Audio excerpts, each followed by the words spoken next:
Fala, meus queridos, tudo bem com vocês? Pessoal, sejam muito bem-vindos novamente ao meu canal, tá? A gente vai agora conversar um pouquinho sobre a parte 2 dos direitos sociais, tá? Paramos aqui no inciso oitavo, tá? A parte 1 foi até o inciso oitavo e agora nós vamos dar continuidade, tá, pessoal? Então vamos lá. 13º salário com base na remuneração integral ou no valor da aposentadoria, tá? Então, falar um pouquinho sobre isso aqui. 13º salário com base na remuneração integral ou no valor da aposentadoria, tá? Então, aqui nada mais é do que uma gratificação natalina, tá? É uma gratificação natalina que é o 13º salário pago geralmente no mês de dezembro ou, como algumas empresas costumam fazer, pagar em duas vezes, uma primeira parte em novembro, segunda parte em dezembro, tá? Outra informação aqui que é importante é essa aqui, aí, a remuneração integral, tá? Lembrando que suponhamos que um trabalhador, sempre Joãozinho, tá? Trabalhador Joãozinho, ele entrou na empresa, ele foi contratado por uma empresa no mês de junho, no mês 6, tá? Então, no final do ano, o seu 13º vai ser proporcional ao tempo contado a partir do mês 6, tá? Então vai contar a partir do mês que Joãozinho foi contratado pela empresa, ou seja, ele não vai receber o salário completo, ele não vai receber o seu 13º, ele não será baseado em cima de um salário mínimo completo, mas sim, no caso, como ele entrou em junho, né, como ele entrou na metade do ano, então ele vai receber aí a metade de um salário mínimo aí, como uma gratificação natalina, tá? Então, geralmente é cobrado nas provas de concurso a literalidade do inciso 8, tá? Inciso 9, remuneração do trabalho noturno superior ao diurno, tá? Então a remuneração do trabalho noturno, ela tem que ser superior ao trabalho diurno, tá? Então esse dispositivo garante aí aos trabalhadores a percepção de adicional noturno. É importante saber que a previsão de remuneração do trabalho noturno superior à do diurno é devida inclusive para os empregados que trabalham em regime de revezamento, tá? Então aquela galera ali que trabalha 12 horas, aí sai, entra outra turma, aí outra turma vai trabalhar mais 12, aí sai, entra outra turma, trabalha mais 12, então esse regime de revezamento também é devido aí a esses trabalhadores, tá? Então para a galera que trabalha de forma em regime de revezamento também aí tem o direito ao adicional noturno, tá? Proteção do salário na forma de lei, constituindo crime a sua retenção dolosa, tá? Então o salário, pessoal, ele é protegido aí na forma da lei, tá? Você não pode, por exemplo, vou dar um exemplo aqui, tá? Você tem um cartão de crédito, tá? Eu não vou citar aqui o nome das credoras, mas, enfim, você tem um cartão de crédito e aí você deixou de pagar aquela fatura, tá? Você deixou de pagar aquela fatura. E aí aquela determinada credora entra na justiça, tá? Ou coloca seu nome ali nos órgãos de proteção, enfim, move uma ação contra você cobrando aquele valor que você está devendo. E aí o Poder Judiciário ele não pode descontar a dívida do seu salário. Não pode descontar a dívida do seu salário, tá? Então é uma proteção, né, que está prevista em lei, que constitui, né, crime a sua retenção dolosa. O que seria a retenção dolosa? Tirar contra a sua vontade, né? Ser descontado do seu salário sem a sua permissão, por exemplo. Eu dei um exemplo aqui do cartão de crédito, mas para vocês entenderem mais ou menos como é que funciona o inciso 10, tá? Mas aí Existem vários outros exemplos. Por exemplo, você é um funcionário que, sei lá, deu algum tipo de prejuízo à empresa. E aí no final do mês o patrão vai lá e de forma dolosa, ou seja, contra a sua vontade, ele simplesmente vai lá e desconta do seu salário, tá? Ele vai lá e desconta do seu salário. Ele não pode fazer isso, tá, pessoal? Isso aí é um desconto que constitui como crime a sua retenção dolosa. Nesse caso aí, constitui crime, tá? Veja aqui um exemplo aí. Um exemplo não, né? Uma explicação mais aprofundada. O salário é uma verba de natureza alimentar, tá? Então, em razão disso, constitui crime sua retenção por parte do empregador. Eu dei um exemplo aqui do cartão de crédito, tá? Mas o inciso 10 ele se encaixa mais nessa questão aí do trabalho do empregador, tá? Do patrão que tira, né, o seu salário de forma dolosa, retém o seu salário de forma dolosa. E isso constitui crime, tá?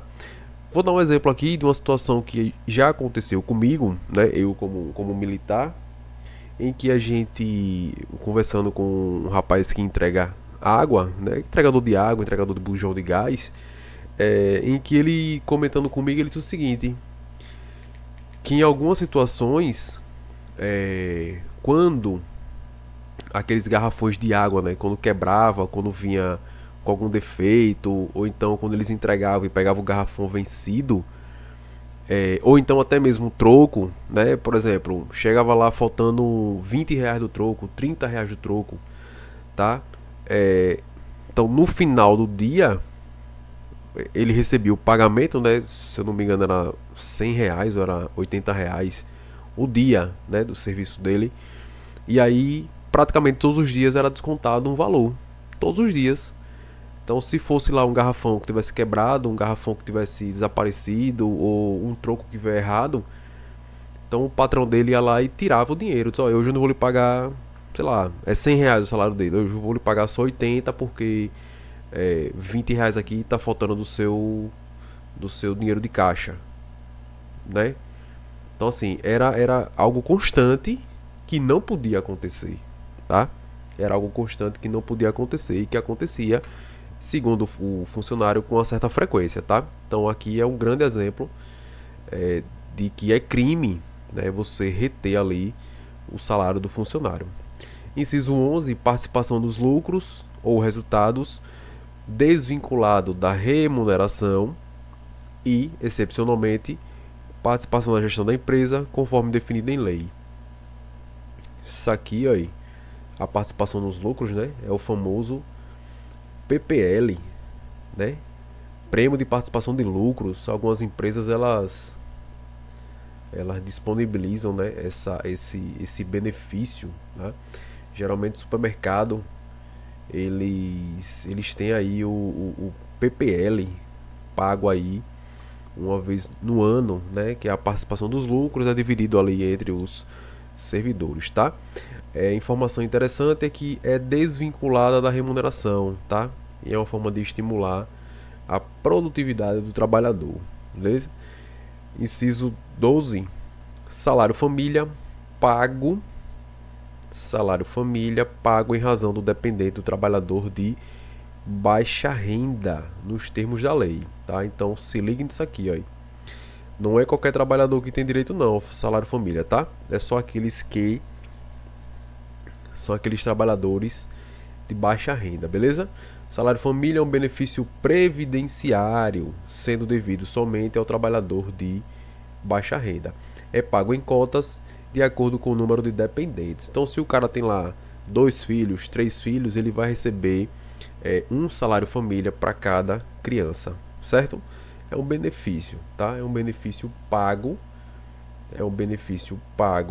aí para os trabalhadores de baixa renda, beleza?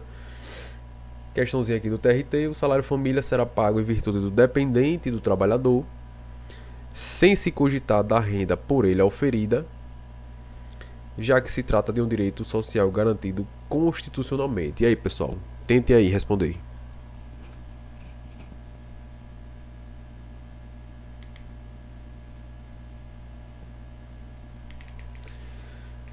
Vamos lá. Então, vocês já viram aqui que a questão está incorreta.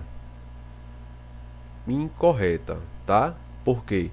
Porque o salário família, ele só é um benefício pago, né? Aí em virtude do dependente do trabalhador de baixa renda. De baixa renda, tá? A gente acabou de falar aqui, ó. Tá?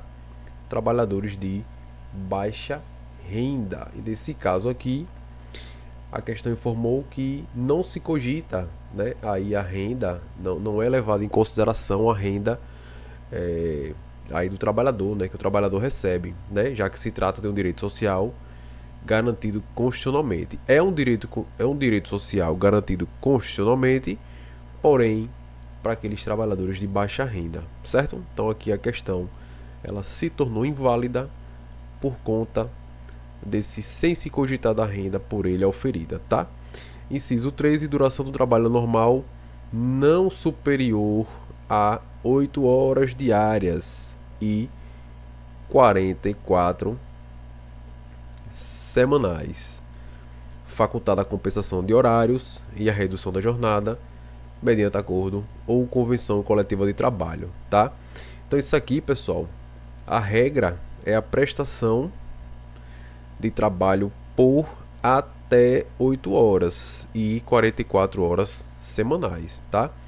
Então isso é feito mediante jornadas de 8 horas de segunda a sexta e de 4 horas no sábado. É possível a compensação de horários?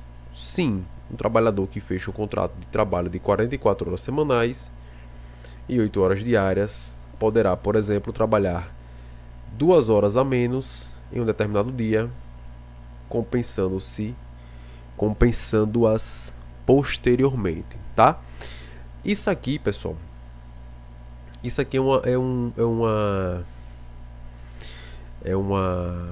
opinião minha, certo?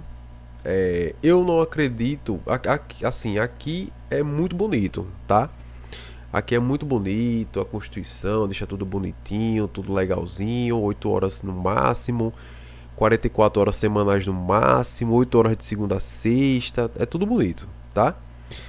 Porém, para quem trabalha em comércio, para quem trabalha, por exemplo, em supermercado, para quem trabalha em shopping, olha para isso aqui e diz, mas peraí, isso aí não tem muita lógica não, tá? Isso aí não tem muita lógica não. Então tem funcionário que chega às 8 da manhã e sai às 18, né? No sábado chega às 8 da manhã e sai às 13, às 14 horas. Às vezes até trabalha no domingo. Ah, mas tem uma folga na semana, né? Tem uma folga ali na semana e tal. Às vezes a pessoa pega uma folga na segunda-feira. Segunda-feira você vai fazer o quê? Né? A não ser sair ali pra resolver os problemas, né? Então, às vezes você pega uma folga na segunda, vai resolver os problemas de casa, resolver os problemas que tem que fazer, né? Então assim, aqui é bem bonita a Constituição, aí. Isso aqui, ó, Ave Maria, é bonito demais. Mas pra quem trabalha, meu irmão, em supermercado, pra quem trabalha aí em comércio, olha pra isso aqui e diz, mas peraí, onde é que existe isso aqui na minha vida? No meu trabalho, né? É muito complicado, pessoal. Por isso que eu digo aí, estudem para concurso. Estudem para concurso, tá? Eu já trabalhei em supermercado durante quase 4 anos e eu não tinha vida social. Eu não tinha vida social. Era de domingo a domingo. Às vezes pegava uma folga na semana perdida. Era uma segunda ou uma terça, entendeu? Às vezes eu queria, às vezes tinha uma festa, tinha uma coisa pra ir no final de semana, tava trabalhando. Então assim, muitos natais, né? Muitos ano novo, né? Que, meu irmão, 10 horas da noite eu tava no supermercado. Tava no supermercado fazendo devolução de produtos. Então assim, hoje eu digo a você, foi uma experiência de vida boa? Não. Não foi não, tá? Mas foi o gás que eu tive para poder estudar e melhorar de vida, tá, pessoal? Então eu vejo muita galera aí nova, primeiro emprego, na sua faixa ali dos 20 anos, 30 anos, trabalhando em comércio, trabalhando em shopping. Meu irmão, não tem vida social, tá? Não tem vida social.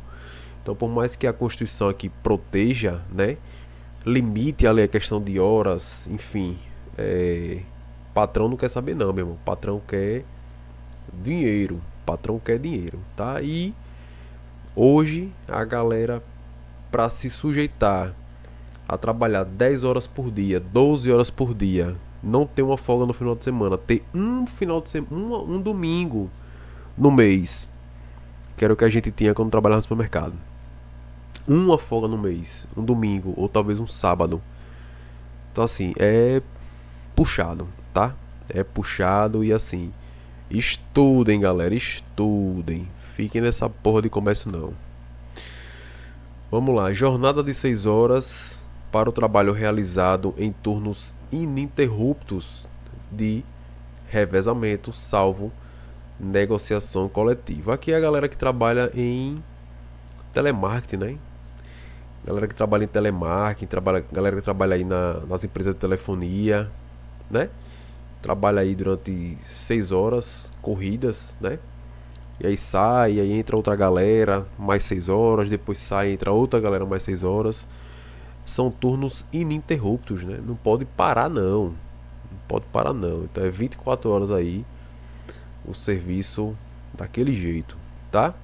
Então a jornada aqui é de 6 horas, né? Aí nos trabalhos aí de turnos ininterruptos, salva aí negociação coletiva, tá? O trabalho prestado em turnos ininterruptos de revezamento é aquele em que há alternância de horário. Nesse regime de trabalho, os trabalhadores se revezam nos pontos de trabalho, isso aqui eu já falei, né? Repouso semanal remunerado, preferencialmente aos domingos, tá? Então vejam que aqui não é obrigatoriamente aos domingos, é preferencialmente aos domingos, tá? Então aí não há obrigação de concessão desse repouso no domingo. Ele pode acontecer em qualquer outro dia da semana, tá? Então vejam aí, galera que trabalha como eu falei, né, comércio, shopping, supermercado, enfim. Não tem, pra mim não tem vida social, tá? Infelizmente essa é a realidade, tá? Remuneração do serviço extraordinário superior, no mínimo em 50% a do normal, tá? Então essa remuneração do serviço extraordinário superior é a famosa hora extra, tá? Aqui é a famosa hora extra. Então, hora extra, ela tem que ser paga no mínimo aí 50%. A hora extra aí, ela tem que ser paga em no mínimo 50%, tá? Então aqui, ó. Veja que a expressão é de no mínimo, não pode pagar abaixo disso não, tá? É dali pra cima. Aí a pergunta é, você acha que o dono da empresa ele vai pagar ali 100% hora extra, 70%? Não, ele vai pagar o mínimo. O mínimo é quanto? 50. Pronto. Então eu não posso pagar menos, né? Então pelo menos o mínimo eu pago, tá? Então é assim que funciona, galera. É assim que funciona, beleza?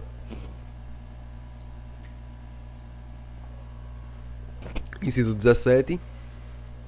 Gozo de férias anuais remuneradas. Gozo de férias anuais remuneradas com pelo menos um terço a mais do que o salário normal, tá? Então esse aqui, ó, veja que ele não tá falando um terço do salário mínimo não. Então para quem recebe ali 5 mil reais de salário, as suas férias ela vai ser os 5 mil reais mais um terço, tá? Então a pessoa que recebe 2 mil reais vai ser 2 mil reais mais um terço. Quem recebe um salário mínimo vai ser um salário mínimo mais um terço, tá? Essa é a questão das férias remuneradas. Então você passa os 30 dias ali na sua casa, descansando, né? E vai ser remunerada, tá? E a remuneração é essa aqui aí, de 1/3, tá? 1/3, beleza? Ele trata aqui do adicional de férias, o trabalhador faz jus às férias, aqui tá 1/3, bonitinho, pronto, já expliquei. O inciso 18, licença a gestante, a famosa licença maternidade, né? Com duração aí de 120 dias. 120 dias, tá? E daí 4 meses de licença, né? 4 meses de licença maternidade, tá? E também, outra informação importante aí, sem prejuízo do emprego e também do salário, tá? Sem prejuízo do emprego e do salário, ou seja, durante o período que a gestante, né, tiver ali de licença, ela tá recebendo ali o quê? O seu salário. Todo mês o seu salário tá entrando na sua conta, tá? Não tem prejuízo do salário, nem muito menos tem prejuízo ali do emprego dela, tá? O emprego dela está assegurado até quando ela retornar ao trabalho, tá? Eu já ouvi falar em algumas situações em que a mulher, assim que volta da licença maternidade, passa um mês, a empresa vai e demite. Eu sinceramente eu não entendo o, o- a lógica de um patrão fazer isso com a funcionária, tá? Porque a licença maternidade ela é paga pela previdência, né? Pelo INSS, quem paga ali a sua licença maternidade, não é a empresa que está pagando, tá? Então, para você ver como são as coisas, né? A valorização do funcionário, né? Então, quando algumas pessoas que eu conheço, né, que já questionou, já falou que quando volta não demora muito tempo não, o empregador vai e bota para fora. Então, você vê como são as coisas, né? É complicado. Licença maternidade 120 dias, licença paternidade tá nos termos aí fixado em lei. Vamos ver aqui. A licença gestante tem duração de 120 dias. Acabamos de falar sobre isso, né? Conforme definido pela Constituição, durante o período a gestante fica licenciada sem que perca seu emprego e remuneração. Show de bola. Já a licença paternidade é benefício que depende de regulamentação por lei. É uma norma constitucional de eficácia limitada. A gente já estudou lá nas primeiras aulas falando sobre a aplicabilidade das normas constitucionais, tá? Quem tiver dúvida vai lá e dá uma olhada. Beleza? Então, quantos dias? Licença paternidade, 5 dias. De 5 dias. Beleza? Já ouvi muito marmanjo falando, pô, é muito pouco, velho. Muito pouco. Eu não posso dar um suporte à minha esposa, eu não posso cuidar do meu filho ou a minha filha. São pouquíssimos dias e minha mulher tá ali só e eu não posso estar ali dando suporte a ela tal. É puxado, velho. Realmente é complicado. Mas tem uma lei federal que é a 13.257 de 2016, que alterou a lei aí de 2008, trata do programa Empresa Cidadã. Programa Empresa Cidadã que concedeu aí mais 15 dias a licença paternidade, que agora pode chegar no total de 20 dias, né? Total aí de 20 dias. Ainda acho pouco, tá? Quem imagina a situação em que tá lá só o casal e o bebê, né? Só o casal e o bebê. Às vezes a mulher ou até mesmo o homem, ele não tem ali parente próximo, não tem os pais deles, né? Não moram próximos, moram em outro estado, às vezes não tem, né? Esse suporte. E aí o pai só vai poder dar esse suporte ali por um período de 20 dias e depois, tá? Então assim, enfim, cada caso é um caso, tá, galera? Eu tô aqui só expondo aí a minha opinião, certo? A mesma lei federal que trata do programa Empresa Cidadã prevê também a prorrogação da licença maternidade por mais 60 dias, né? Que inviabiliza a possibilidade de que a gestante tenha aí um total de 180 dias de licença maternidade, tá? Isso aqui também é bem bacana Às vezes aí a mulher precisa de um tempo a mais, né, para se recuperar. Às vezes a gravidez é de risco, o parto foi de risco, né? Então, enfim, eu sou a favor, tá? Eu sou a favor dessa ampliação, tá? Proteção do mercado de trabalho da mulher mediante incentivos específicos. Mediante incentivos específicos nos termos da lei, tá? Então, a proteção ao mercado de trabalho da mulher tem como objetivo alcançar a igualdade material. Nesse caso, almeja se estabelecer a igualdade de gêneros. Então, quando é cobrado, cobra a sua literalidade, tá? Nada mais além do que a sua literalidade, tá, pessoal? Do inciso 20, beleza? O objetivo aqui é só de alcançar a igualdade material. Aviso prévio proporcional ao tempo de serviço, sendo no mínimo de 30 dias. Então, aviso prévio proporcional ao tempo de serviço. Então, às vezes a pessoa tem ali 10 anos de serviço, né? Não é proporcional, né? Se você for olhar aí o aviso prévio de 30 dias, não é proporcional a um cara que trabalhou durante 10 anos, 15, 20 anos na empresa, tá?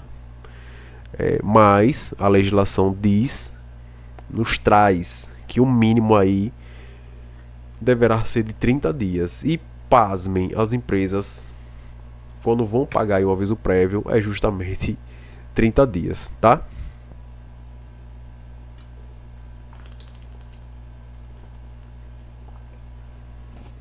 Então, o aviso prévio se aplica aí aos contratos de trabalho por tempo indeterminado.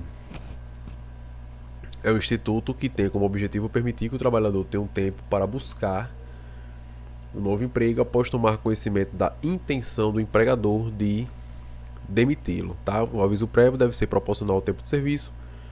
Quanto maior o tempo de serviço, maior será o prazo do aviso prévio. Isso aqui vou até riscar, aí.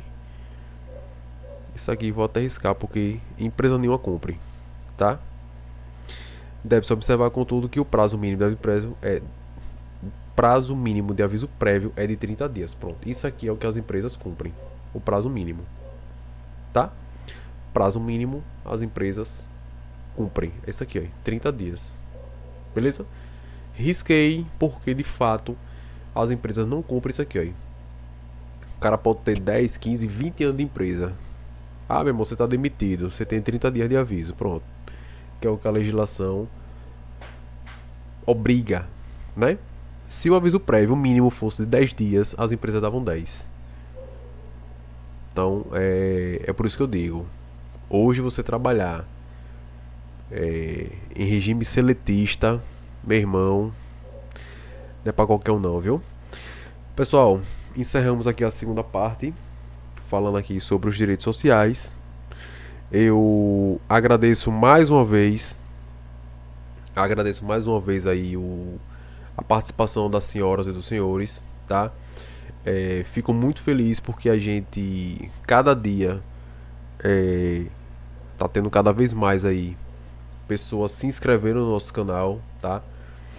E esse é o objetivo, pessoal, a gente crescer cada vez mais para poder ajudá-los cada vez mais, né? Então, alguns inscritos vêm conversar comigo no meu WhatsApp para tirar alguma dúvida, para perguntar onde é que encontra material. E assim, o que eu posso fazer, né? O que está no meu alcance, eu acabo ajudando, acabo dando ali todo o suporte possível, né? Porque eu já fui concurseiro tanto quanto vocês, né? Já busquei a minha vaga aí no serviço público, né? Graças a Deus, Deus me abençoou em ser aprovado no concurso de 2018, tá? E assim, eu não tive o suporte que eu tô passando para vocês hoje, certo? Eu não encontrei material de qualidade no YouTube, não encontrei uma apostila decente, não encontrei informações atualizadas e relevantes como eu estou disponibilizando para vocês, certo? Então assim, eu sei que eu estou ajudando todos vocês e para mim isso é o importante. Para mim isso é importante e é muito gratificante quando vocês vão lá e se inscrevem no canal, tá? Ou então vão lá e curtem o vídeo da gente, ou então vai lá e comenta, dando feedback, falando sobre o conteúdo, de que tá entendendo o conteúdo, que o conteúdo tá muito bom. Então isso é muito gratificante, pessoal, tá? Então agradeço aí a presença de todos, que vocês continuem nessa pegada, certo? O edital da PM Sergipe tá para sair agora no próximo mês, em setembro. E assim que sair o edital, meu irmão, aí é que o bicho pega valendo, viu? Valendo, porque a prova geralmente é com no máximo 3 meses, tá? Então, se vocês não começaram a se preparar, comecem, porque o edital tá logo ali. O edital tá logo ali, beleza? Então, mais uma vez, se inscreva no nosso canal, ativem o sininho de notificação, curta, comentem, compartilhem e bons estudos, galera. Fiquem todos com Deus e até o próximo vídeo, beleza? Valeu!